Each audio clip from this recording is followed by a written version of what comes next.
नमस्कार, मैं हूं चिरंतन पटनी। कुंडलिनी शक्ति, 7 चक्र और 7 शरीर, इस विषय के अंतर्गत आज हम बात करेंगे कारण शरीर और उसके पश्चात आने वाले कुछ शरीरों के बारे में। अब देखिए, कारण शरीर जो है वो हमारा चौथा शरीर है, बराबर है।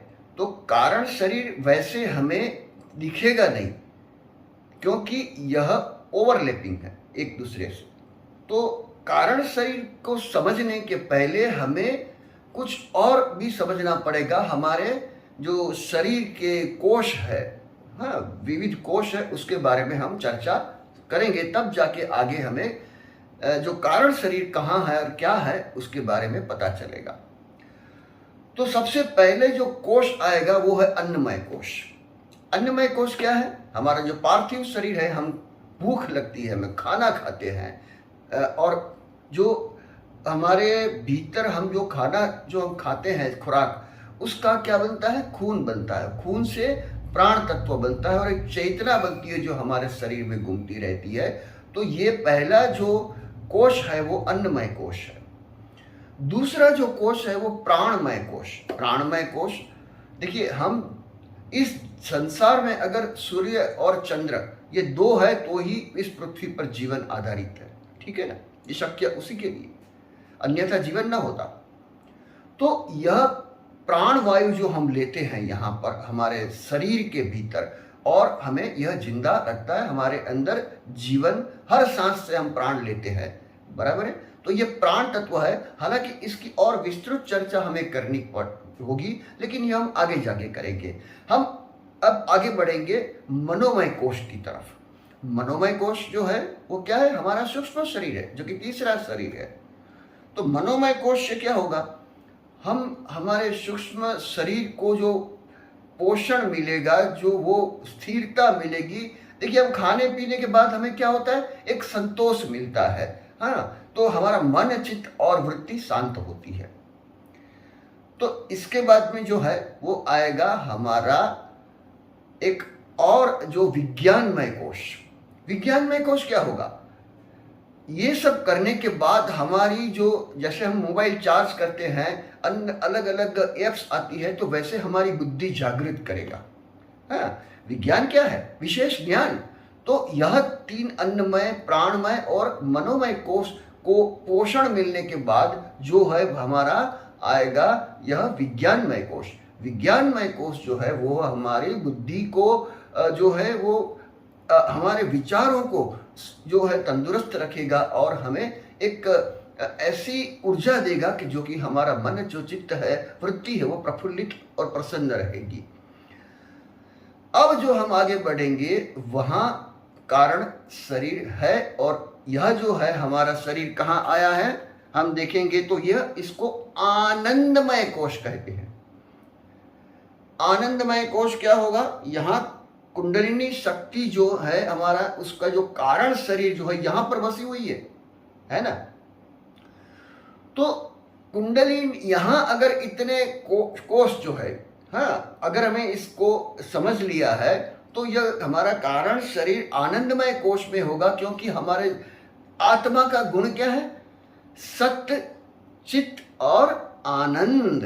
कारण शरीर जो है हमारा वह अज्ञात में है, वह संसार से परे है, वहां पर स्थिरता है, वहां पर हमारी कुंडलिनी शक्ति है। वह हमें, हमारा जो आत्मा है वो परमात्मा का अंश है। साधना करने से, योग करने से जो है वह ईश्वर से अपना तार जोड़ती है।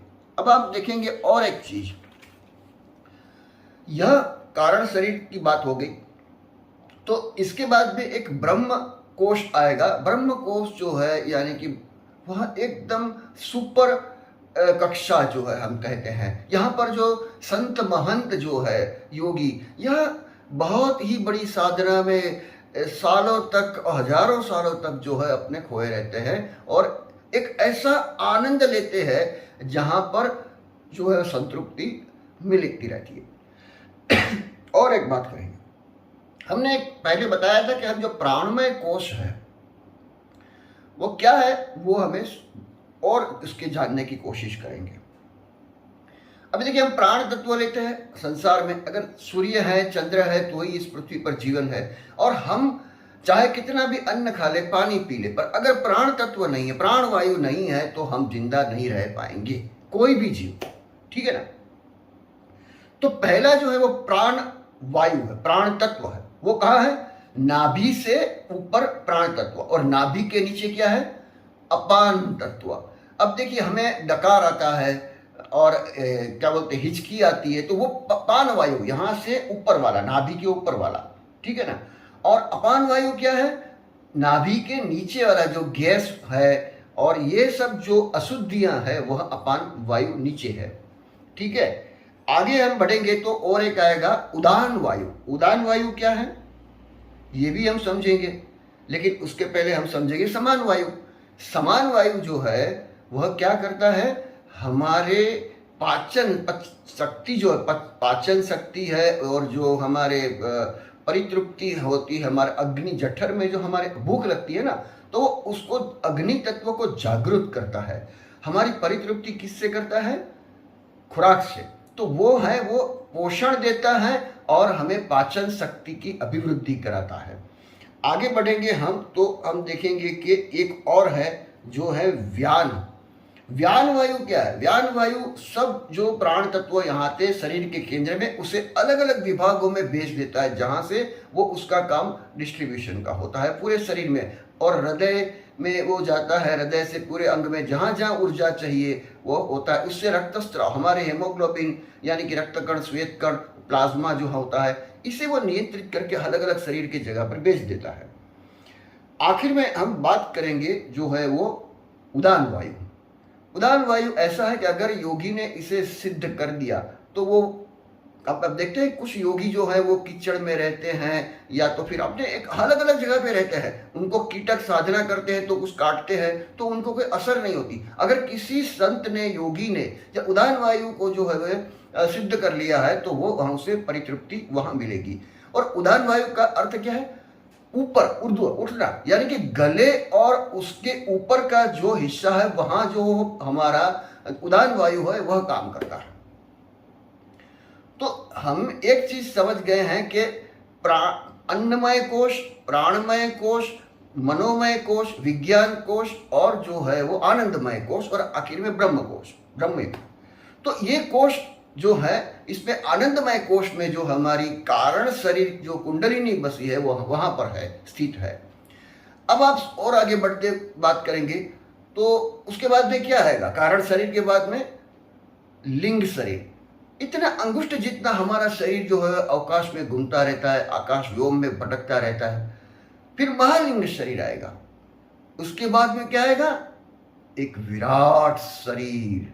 हम देखिए, अगर आप पर्वत की चोटी पर चले जाते हो या तो आप समंदर किनारे चले जाते हो तो वहां पर क्या होता है? प्राण ज्यादा मिलता है, प्राण तत्व हम ज्यादा लेते हैं, हम एकदम एक प्रफुल्लित हो जाते हैं। हम कहीं थक जाते हैं, हमारी मांसपेशी थक जाती है तो हम कहीं समुद्र किनारे चले जाते हैं, पर्वत की चोटी पर जाते हैं, वहां हम देखते हैं कि ये हमारे प्राण तत्व में एक आनंद मिलता है। तो यह जो हमें क्या करना है, हमारा विराट स्वरूप जो शरीर जो है, सातवां आखिरी शरीर, उसको देखने के लिए हमें सूरज के सामने देखना है, और सूरज के सामने आकाश में देखना है। आकाश में यूं देख के अपनी सांस को बंद रखना है कुछ मिनटों के लिए, हालांकि 1, 2, 3 मिनट के लिए। और जो प्राण तत्व उसको कुंभक की कक्षा में रख के नीचे से अगर हम इसको ऊपर ऐसी दृष्टि करेंगे तो एक बादल जैसा बड़ा विराट शरीर जो है हमें दिखेगा। तो यह सातों सात शरीर जो है, यह इसकी चर्चा जो है आज हमने की है। मुझे लगता है कि यह हमारे लिए ठीक है और समझने में काफ़ी आपको सरलता पाई होगी।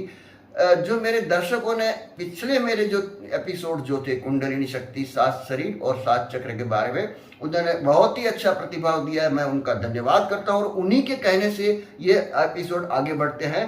तो आज के लिए बस इतना ही। धन्यवाद।